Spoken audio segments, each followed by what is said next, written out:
Salut à tous les amis, j'espère que vous allez bien. Aujourd'hui on se retrouve pour une nouvelle vidéo. Aujourd'hui on va décrypter un très jeune joueur de la Masia qui a seulement 15 ans, qui s'est entraîné avec le groupe A du Barça. Malgré ses 15 ans, il a impressionné au sein du Barça, notamment Xavi et Laporta, et il a donc eu les privilèges de s'entraîner avec les joueurs actuels du Barça. Dans cette vidéo on va voir ses qualités et ses défauts, on va voir si son âge pose un problème, est-ce que c'est le nouveau Lionel Messi. Bref les amis, je vais vous donner énormément d'infos dans cette vidéo, donc restez bien jusqu'à la fin de la vidéo, c'est très important. N'oubliez pas de vous abonner et c'est parti.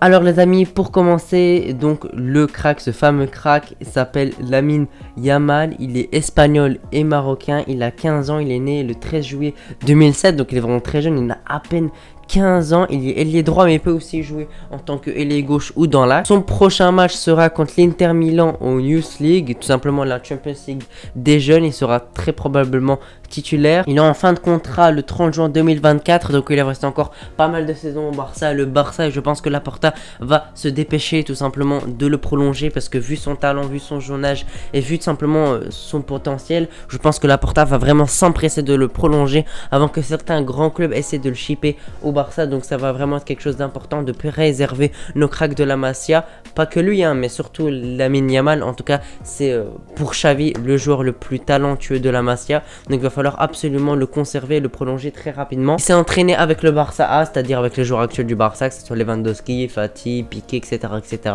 Et on a vu quelques extraits, on a vu qu'il était assez bon, on a vu qu'il avait une technique assez bonne, on a vu il a marqué quelques buts, très beaux buts à l'entraînement, etc., etc. Il essaie de se familiariser petit à petit parce que c'est Xavi qui l'a fait venir, parce qu'on sait que Xavi, voilà, il observe les jeunes de la Masia, parce que c'est mieux de prendre des joueurs gratuitement de ton centre de formation que de recruter des jeunes joueurs d'autres clubs à 100 millions d'euros, et ça nous permet de faire des économies et de dénicher des très gros cracks comme des Gavi par exemple ou d'autres joueurs. Et Xavi a vraiment eu le coup de foudre pour ce joueur là. À ses 15 ans il a donné une chance simplement à l'entraînement pour s'entraîner un peu avec les joueurs qui ont de l'expérience, et la saison prochaine il fera partie du groupe, en tout cas c'est ce que disent les journalistes. Il sera normalement dans le groupe de la saison prochaine 2023-2024. Il aura 16 ans à ce moment là, il sera encore très jeune, mais je pense qu'à ce moment là il sera plutôt sur le banc, il rentrera de temps en temps. Et déjà à 16 ans faire ça, ce serait vraiment déjà un exploit. On a vu par exemple Ansu Fati, quand il avait à peine 16 ans, il était dans le groupe du Barça, il était rentré une fois, il avait marqué, et puis petit à petit il avait réussi à prendre sa place malgré qu'il avait que 16 ans et 17 ans. Donc là je ne pose pas problème, là il n'a que 15 ans, donc il n'est pas autorisé à jouer avec le Barça A. Le minimum c'est 16 ans, donc pour le moment il va s'entraîner avec la Masia, avec un peu le groupe du Barça actuel, jouer un peu les matchs de préparation, etc., etc. la saison prochaine, et après Xavi verra s'il le mettra titulaire ou non. Mais déjà qu'il soit dans le groupe, ce sera déjà une très belle avancée parce qu'il a encore un très jeune âge et il faut pas trop s'enflammer non plus, et il faut pas le cramer, il faut pas lui mettre la pression, parce que là on commence à parler de plus en plus de ce joueur, mais il faut pas trop s'enflammer parce que ça pourrait lui mettre la pression et il pourrait craquer, tout simplement gâcher sa carrière. On connaît beaucoup de joueurs comme ça, tout simplement comme Boyan qui joue maintenant aux États-Unis si je dis pas de bêtises. Il était très jeune, il était au côté de Messi, on parlait d'un nouveau Messi, il avait un potentiel de dingue, il était incroyable et il a gâché sa carrière, notamment grâce à cause de trop de pression. Il avait beaucoup trop de pression sur lui et à la fin il a craqué. Donc pour ça faut faire attention et ne pas le mettre trop de pression médiatique dès le début. On compte sur les médias pour pas lui mettre trop de pression parce que ça peut avoir des conséquences. Et maintenant les amis, on va parler un peu de son poste. Il joue notamment ailier droit, il peut jouer aussi dans l'axe ou ailier gauche, mais il joue surtout la plupart des matchs il est ailier droit. C'est un gaucher, c'est un joueur qui dribble beaucoup, qui aime jouer les 1 contre 1, qui a une très belle qualité de dribble, qui a un pourcentage assez bon de dribble réussi. Donc c'est un joueur qui aime dribbler, qui aime provoquer, qui aime simplement créer de l'espace par ses dribbles, par simplement son apport offensif. Il a une très belle qualité de pied gauche, de frappe de loin, d'enrouler, etc., etc. Franchement pour moi c'est l'ailier droit parfait, voilà. En tout cas ce qu'on a vu, ce que j'ai vu un peu sur des vidéos, sur ses matchs avec les jeunes, etc., etc.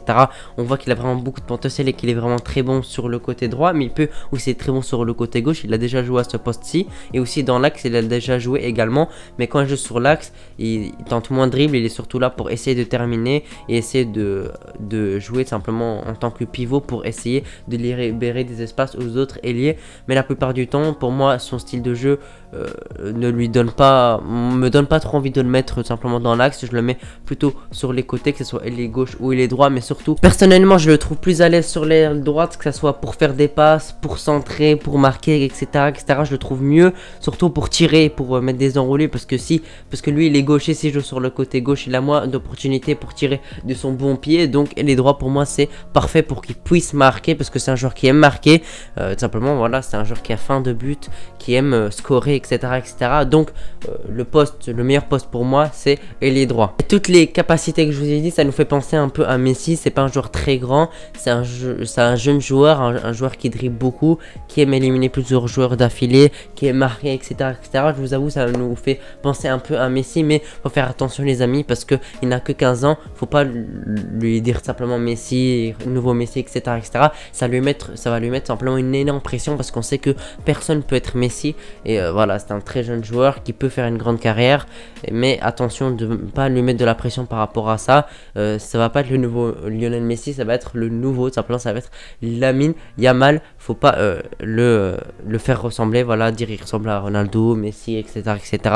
Ça va être simplement lui-même. C'est un joueur qui a une bonne pointe de vitesse, qui court assez, qui se blesse pas beaucoup non plus, voilà, il n'a pas eu des gros pépins physiques durant sa jeunesse, même s'il est encore jeune, voilà, il n'a pas encore eu une grosse blessure, et il n'a pas énormément de blessures, il n'en a pas eu, en tout cas actuellement, en tout cas des grosses, j'en parle, donc ça c'est bien, parce que on peut voir par exemple Ansu Fati qui a été détruit par des très grosses blessures, et il perd d'un coup son niveau, et là il est en train de revenir petit à petit, et on sait que c'est compliqué pour lui actuellement, voilà, il dépasse à son top de niveau, il doit encore enchaîner les matchs, etc., etc., pour reprendre son niveau. Donc ça c'est important de ne pas avoir des jeunes qui se blessent beaucoup, parce qu'il y a beaucoup de jeunes, et bien évidemment, qui ont gâché leur carrière à cause des blessures, comme je sais pas moi, Ben Arfa par exemple, il a gâché sa carrière à cause des blessures et de son manque de sérieux. Dybala également, il s'est énormément de blessés, etc., etc.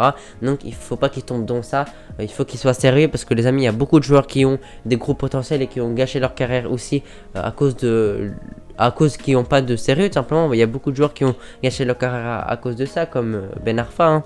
Et il était vraiment très bon, un dribbleur exceptionnel, un joueur exceptionnel. Il n'a pas été sérieux dans sa carrière et il l'a gâché. Donc il ne faut pas que ce soit son cas, il faut qu'il ait un gros mental, qui ait de la motivation à fond, qu'il évite les blessures, qui monte petit à petit les échelons, qui demande pas trop de temps de jeu en équipe A, qui enchaîne les matchs avec la Masia, etc., etc., jusqu'il arrive à prendre petit à petit sa place avec le Barça, s'il y arrive, parce qu'il y a déjà beaucoup de joueurs en attaque. Il y a Rafinha, il y a Ferran Torres, il y a Ansu Fati, il y a Lewandowski, il y aura sûrement d'autres recrues, etc., etc. Donc ça sera pas facile pour lui, mais si c'est un gros crack, s'il a beaucoup de potentiel, on connaît Xavi va le faire jouer, parce que Xavi, voilà, il est en train de chercher des jeunes joueurs à la Masia, parce que c'est très important que le Barça trouve chaque année des nouvelles pépites. Voilà, là actuellement on a Baldé qui a été découvert il y a pas longtemps, Gavi aussi, voilà, il y a pas très longtemps il a été découvert, on a vu son plein potentiel il y a pas très longtemps. Un Pedri qui a été recruté intelligemment pour quelques millions d'euros, je sais, il n'a pas été formé au Barça. Bref, on espère que Xavi a fait le bon choix, on espère que Xavi trouvera les bonnes recrues, les bons jeunes. En tout cas, je pense qu'il a déniché, en tout cas actuellement, un très bon jeune. Il n'a que 15 ans, il a déjà des très belles performances, il joue assez haut, simplement dans les U. Là il joue en U19 avec le Barça, et il s'entraîne avec l'équipe A à seulement 15 ans. C'est assez exceptionnel, et c'est vraiment peu commun, hein. Moi actuellement, j'ai pas vu de joueurs de 15 ans qui ont joué avec le Real Madrid, avec City, etc., etc. Donc c'est vraiment prometteur, mais il faut pas lui mettre de la pression. Bien évidemment, n'hésitez pas à me donner vos avis dans les commentaires. Est-ce que pour vous il a le potentiel pour jouer au Barça et pour prendre sa place de titulaire? Est-ce que pour vous on s'enflamme trop? Est-ce que on lui met trop de pression? En tout cas, faut pas lui mettre trop de pression, faut qu'il monte simplement les niveaux petit à petit, qu'il soit pas trop pressé, qu'il se blesse pas, et qu'il garde un mental d'acier pour essayer de réussir sa carrière. Voilà les amis, j'espère que vous avez apprécié la vidéo. Si vous l'avez apprécié, n'oubliez pas de lâcher un pouce bleu et de vous abonner. Je vous souhaite une très bonne journée, on se retrouve pour une prochaine vidéo. Ciao.